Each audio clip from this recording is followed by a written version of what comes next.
ಹುಟ್ಟುಹಬ್ಬ ಅನ್ನೋದು ಎಲ್ಲರ ಜೀವನದಲ್ಲೂ ವರ್ಷಕ್ಕೊಂದ್ಸತಿ ಬರುವಂತಹ ಒಂದು ದಿನ.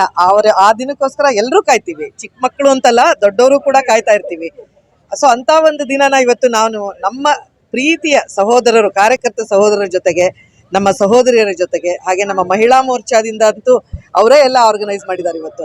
ಸೊ ನಮ್ಮ ಮಹಿಳಾ ಮೋರ್ಚಾ ಸಾವಿರಾರು ಕಾರ್ಯಕರ್ತೆಯರು ಬಂದಿದ್ದಾರೆ ಇವತ್ತು. ಆ ಎಲ್ಲ ಭಗಿನಿಯರ ಜೊತೆ ಮತ್ತೆ ನಮ್ಮ ಈ ಕಾರ್ಯಕರ್ತ ಸ್ನೇಹಿತರ ಜೊತೆ ಆಚರಿಸ್ಕೊಂಡಿದ್ದು ನಿಜವಾಗ್ಲೂ ಒಂದು ವಿಶೇಷ ಅಂತಾನೆ ಹೇಳ್ಬೋದು. ಅವರೆಲ್ಲರ ಈ ಪ್ರೀತಿ ವಿಶ್ವಾಸಕ್ಕೆ ನಾನು ಚಿರಋಣಿ ಅಂತಾನೆ ಹೇಳ್ಬೋದು.